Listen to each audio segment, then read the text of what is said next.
하나님이 이 모든 말씀으로 말씀하여 이르시되 나는 너를 애굽 땅 종 되었던 집에서 인도하여 낸 내 하나님 여호와니라. 너는 나 외에는 다른 신들을 내게 두지 말라. 너를 위하여 새긴 우상을 만들지 말고 또 위로 하늘에 있는 것이나 아래로 땅에 있는 것이나 땅 아래 물속에 있는 것에 어떤 형상도 만들지 말며 그것들에게 절하지 말며 그것들을 섬기지 말라. 나 내 하나님 여호와는 질투하는 하나님인즉 나를 미워하는 자의 죄를 갚되 아버지로부터 아들에게로 3, 4대까지 이르게 하거니와 나를 사랑하고 내 계명을 지키는 자에게는 1000대까지 은혜를 베푸느니라. 나는 내 하나님 여호와의 이름을 망령되게 부르지 말라. 여호와는 그의 이름을 망령되게 부르는 자를 죄 없다 하지 아니하리라. 안식일을 기억하여 거룩하게 지키라. 엿새 동안은 힘써 내 모든 일을 행할 것이나 일곱째 날은 내 하나님 여호와의 안식일인즉 너나 내 아들이나 내 딸이나 내 남종이나 내 여종이나 내 가축이나 내 문 안에 머무는 객이라도 아무 일도 하지 말라. 이는 엿새 동안에 나 여호와가 하늘과 땅과 바다와 그 가운데 모든 것을 만들고 일곱째 날에 쉬었습니다. 그러므로 나 여호와가 안식일을 복되게 하여 그날을 거룩하게 하였느니라. 내 부모를 공경하라. 그리하면 내 하나님 여호와가 내게 준 땅에서 내 생명이 길리라. 살인하지 말라. 간음하지 말라. 도둑질을 하지 말라. 내 이웃에 대하여 거짓 증거하지 말라. 내 이웃의 집을 탐내지 말라. 내 이웃의 아내나 그의 남종이나 그의 여종이나 그의 소나 그의 낙이나 무릇 내 이웃의 소유를 탐내지 말라.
감사와 찬송을 다 주께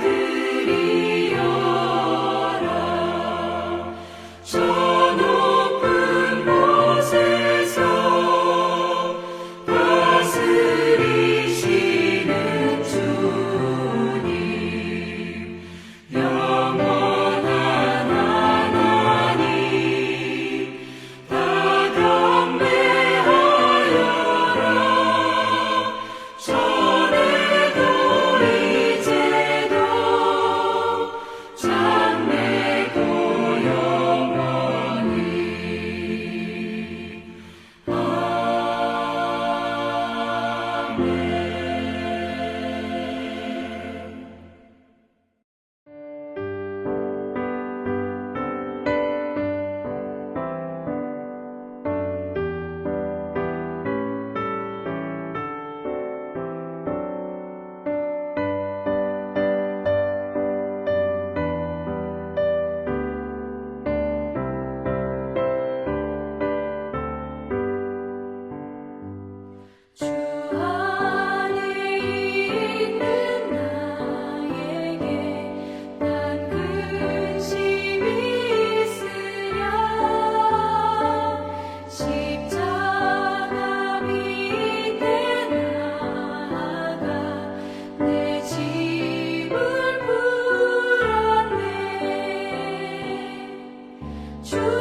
오늘은 마가복음 5장 21절부터 살펴보며 은혜를 나누겠습니다.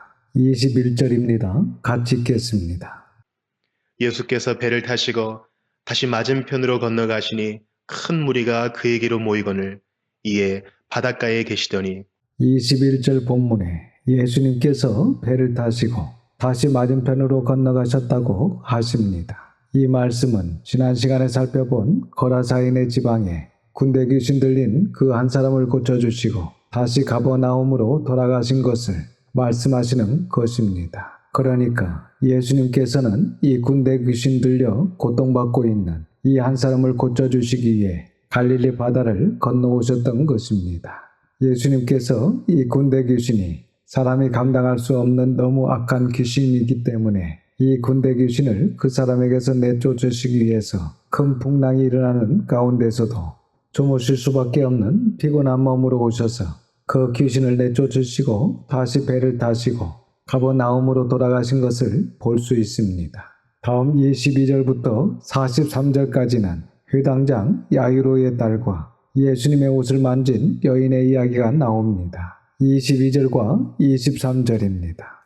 회당장 중에 하나인 야이로라 하는 이가 와서 예수를 보고 발 아래 엎드리어 간곡히 구하여 이르되 내 어린 딸이 죽게 되었사오니 오셔서 그 위에 손을 얹으사 그로 구원을 받아 살게 하소서 하거늘. 본문에 나오는 이 야이로는 가버나움 회당의 관리자입니다. 사실 이 가버나움에서 회당장이면 당시 상당한 지도층 인물입니다. 그런데 지금 예수님 앞에 와서 예수님의 발 앞에 엎드렸다는 것입니다. 지금 12살 난 어린 딸이 병들어 죽어가고 있는 상황에서 예수님 발 앞에 엎드려 간곡히 딸을 살려달라고 간청하고 있는 것입니다. 24절과 25절입니다. 이에 그와 함께 가실새 큰 무리가 따라가며 애워싸 밀더라. 12해를 혈루증으로 알아온 한 여자가 있어 이렇게 그 회당장의 딸을 보러 가시는 중에 12년 동안 혈류증으로 고생하는 한 여인을 만나게 되십니다. 이 혈류병은 자궁에서 피와 고름이 계속해서 나오는 출혈성 자궁내막염, 즉 성병입니다. 26절에서 28절입니다. 많은 의사에게 많은 괴로움을 받았고 가진 것도 다 허비하였으되 아무 효험이 없고 도리어 더 중하여졌던 차에 예수의 소문을 듣고 무리 가운데 끼어 뒤로 와서 그의 옷에 손을 대니 이는 내가 그의 옷에만 손을 대어도 구원을 받으리라 생각함일러라. 사실 이 혈류병은 당시 여성으로서 정말 수치스럽고 부끄러운 병이었습니다. 그리고 나병과 같이 다른 사람과 접촉하면 안 되는 부정한 병으로 이 병에 걸리면 격리를 해야 됩니다. 이 여인은 그렇게 12년 동안 격리가 되어 정말 그 병을 고치기 위해 가진 재산을 다 들여 애를 썼지만 고치지 못하고 오히려 더 중하게 되어 고통스럽게 살고 있었던 불쌍한 여인이었습니다. 그때에 예수님의 소문을 들었고 또한 이 여인은 예수님을 알아본 것입니다. 즉 그녀의 절망이 예수님을 알아보게 한 것입니다. 그리고 예수님의 옷에만 손을 대어도 구원을 받으리라는 믿음 하나로 그 수많은 사람들을 뚫고 예수님의 옷자락에 손을 댔다는 것입니다. 정말 이 여인의 그 행동은 그야말로 죽으면 죽으리라라는 그 각오가 없으면 할 수 없는 행동입니다. 왜냐하면 이것이 발각되면 이 여인은 돌에 맞아 죽을 수 있기 때문입니다. 그런데 이 여인은 그 모든 것을 다 내려놓고 예수님께 나온 것입니다. 앞에 회당장 야이로도 마찬가지입니다. 앞에서 잠시 말씀드렸지만 이 야이로 역시 다 내려놨기 때문에 그가 예수님 발 앞에 엎드려 구할 수 있었던 것입니다. 여러분, 가난한 것이, 병든 것이, 어떤 절망적인 상황이, 어떤 큰 문제가 우리에게 저주가 아닐 수도 있다는 것입니다. 성경은 그것이 오히려 복일 수 있다는 것을 분명히 말씀해주고 있습니다. 지금 내가 부족하다고 생각하십니까? 연약하다고 생각하십니까? 어떤 문제가 있습니까? 그때 하나님을 찾을 때입니다. 회당장 야이로처럼 이 혈류병을 가진 여인처럼 주님께 나오시기를 바랍니다. 그분에게 무릎을 꿇고 도와달라고 하십시오. 하나님께 오십시오.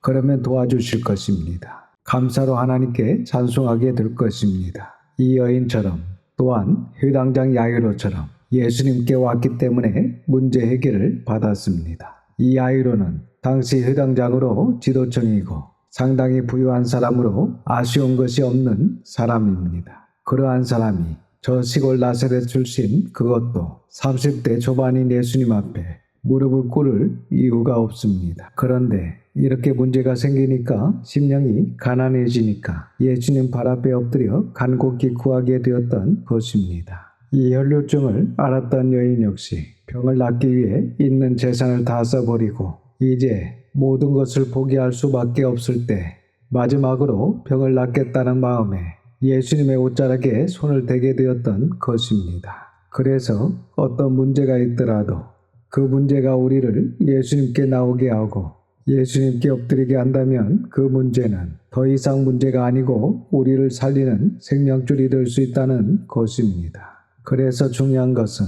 문제가 아니라 문제 앞에 엎드리지 않는 우리가 문제일 수 있다는 것입니다. 교만한 마음을 버리고 하나님께 나와야 됩니다. 하나님께 도와달라고 하십시오. 그러면 도와주실 것입니다. 29절에서 34절입니다. 이에 그의 혈루 근원이 곧 마름에 병이 나은 줄을 몸에 깨달으니라. 예수께서 그 능력이 자기에게서 나간 줄을 곧 스스로 아시고 무리 가운데서 돌이켜 말씀하시되 누가 내 옷에 손을 대었느냐 하시니 제자들이 여짜오되 무리가 애워싸 미는 것을 보시며 누가 내게 손을 대었느냐 물으시나이까 하되 예수께서 이 일 행한 여자를 보려고 둘러보시니 여자가 자기에게 이루어진 일을 알고 두려워하여 떨며 와서 그 앞에 엎드려 모든 사실을 여쭈니 예수께서 이르시되 딸아 네 믿음이 너를 구원하였으니 평안히 가라 네 병에서 놓여 건강할지어다. 이렇게 여인은 이러한 믿음으로 구원받고 병도 치유받는 큰 은혜를 누리게 되었습니다. 35절과 36절입니다. 아직 예수께서 말씀하실 때에 회당장의 집에서 사람들이 와서 회당장에게 이르되 당신의 딸이 죽었나이다. 어찌하여 선생을 더 괴롭게 하나이까? 예수께서 그 하는 말을 곁에서 들으시고 회당장에게 이르시되 두려워하지 말고 믿기만 하라 하시고 36절 하반절에 두려워하지 말고 믿기만 하라. 여러분, 우리가 진리를 추구하고 있다면 이것은 정말 우리의 말씀입니다. 그러니까 두려워할 필요가 없습니다. 믿기만 하면 됩니다. 아주 간단합니다.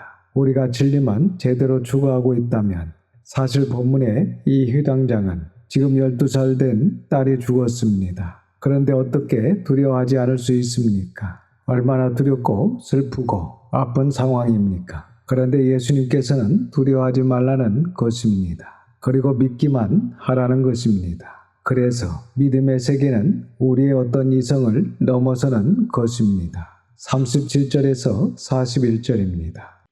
베드로와 야고보와 야고보의 형제 요한 외에 아무도 따라옴을 허락하지 아니하시고 회당장의 집에 함께 가사 떠드는 것과 사람들이 울며 심히 통곡함을 보시고 들어가서 그들에게 이르시되 너희가 어찌하여 떠들며 우느냐 이 아이가 죽은 것이 아니라 잔다 하시니 그들이 비웃더라.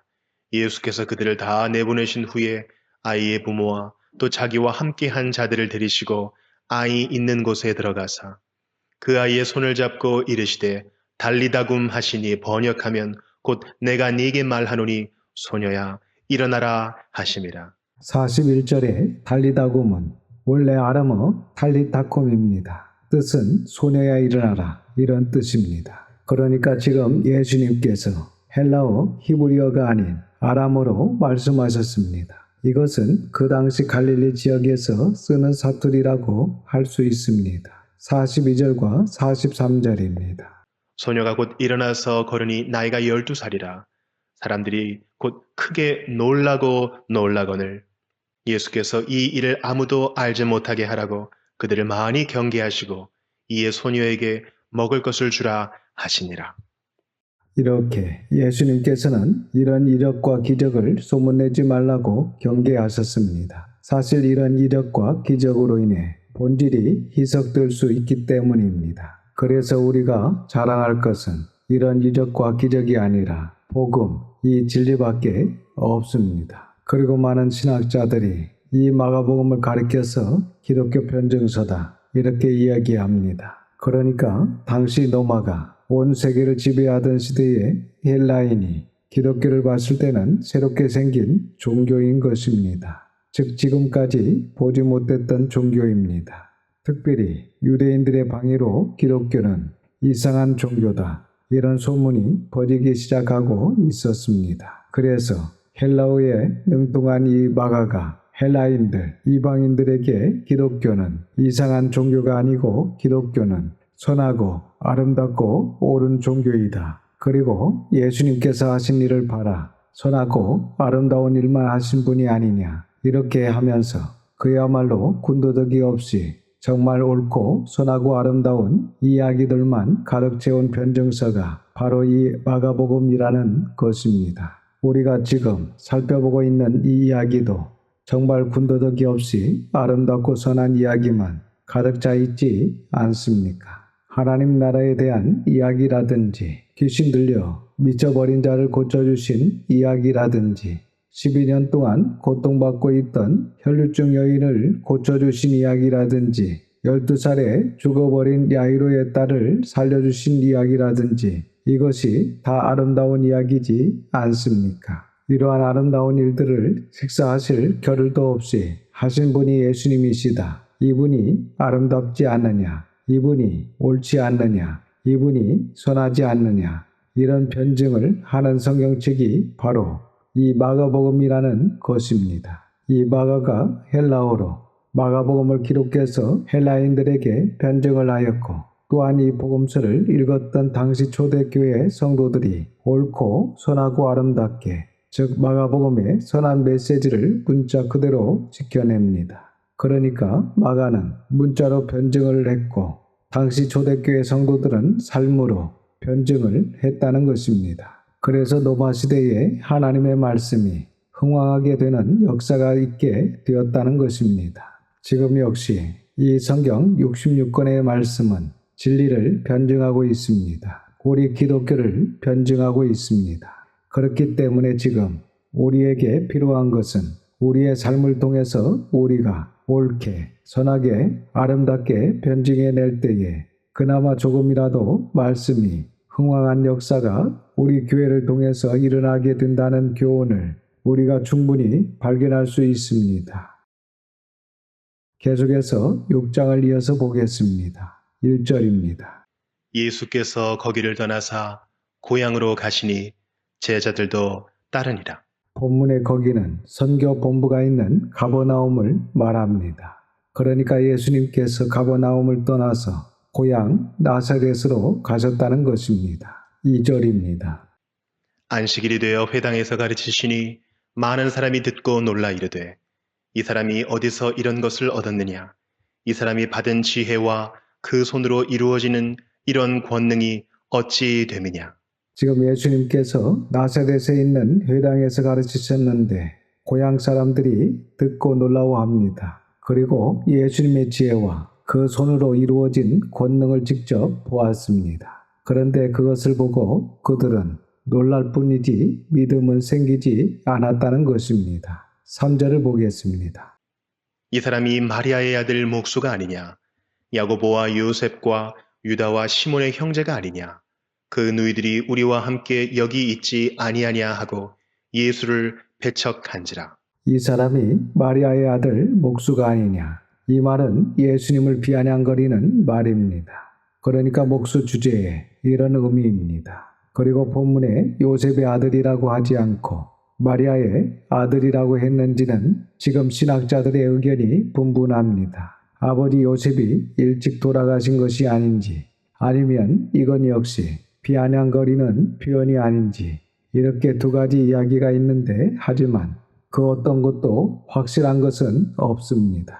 3절 중반절에 예수님의 동생들 이름이 나오는데 먼저 야고보는 예루살렘 교회 대표 장로가 됩니다. 그리고 야고보의 저자이며 역시 예수님의 동생답게 행함이 없는 믿음은 죽은 믿음이라라고 단호하게 말씀하시는 분이십니다. 그리고 아버지와 이름이 같은데 요셉, 유다, 시몬, 그리고 누이들, 그러니까 예수님이 제일 위니까 여동생들입니다. 이렇게 예수님의 형제 중에 야고보 외에 잘 알려지지는 않았지만 남동생들과 여동생들이 있었음을 알 수 있습니다. 그런데 3절 하반절을 보시면 고향 사람들은 그 예수님의 동생들이 지금 우리와 함께 여기 있지 아니하냐 하면서 예수님을 인정하지 않고 배척했다는 것입니다. 사실 다른 지역 사람들은 예수님을 잘 모르니까 어떤 신비감이 그래도 예수님께 있는 겁니다. 그래서 예수님께 다가갈 수 있고 예수님의 말씀에 귀를 기울일 수 있는 어떤 그러한 부분이 있을 수 있습니다. 그런데 나사렛 사람들은 예수님께서 지질이 가난한 목수의 아들이었고 또한 29살까지 예수님도 목수 생활을 했지 않습니까? 그러니까 학벌도 없고 정통 유대인 다윗의 후손은 맞지만 그 이외에는 볼 것이 아무것도 없는 것입니다. 그래서 예수님의 지혜와 권능은 놀랍지만 인정할 수 없다. 이렇게 편견을 넘어서지 못했던 것입니다. 4절입니다. 예수께서 그들에게 이르시되 선지자가 자기 고향과 자기 친척과 자기 집 외에서는 존경을 받지 못함이 없느니라 하시며 여러분, 왜 예수님께서 그리고 구약의 선지자들이 고향과 친척, 자기 집에서 이렇게 인정을 받지 못하는 결정적인 이유가 뭐겠습니까? 우리가 그동안 구약의 말씀을 다 공부했습니다. 결국은 그들이 좋은 이야기를 하면 인정을 받을 수 있는데 그렇지 않고 오히려 책망하는 이야기를 하니까 미움받고 배척당하는 것입니다. 예수님께서 이런 말씀을 하신 적이 있습니다. 내가 세상을 악하다 하니까 나를 미워하는 것이 아니냐. 여러분, 예수님께서 단 한 번도 세상이 선하다 이렇게 평가하신 적이 없습니다. 그래서 예수님께서 세상이 악하다고 하니까 세상이 예수님을 미워하고 배척한다는 것입니다. 5절과 6절입니다. 거기서는 아무 권능도 행하실 수 없어 다만 소수의 병자에게 안수하여 고치실 뿐이었고 그들이 믿지 않음을 이상히 여기셨더라. 이에 모든 촌에 두루 다니시며 가르치시더라.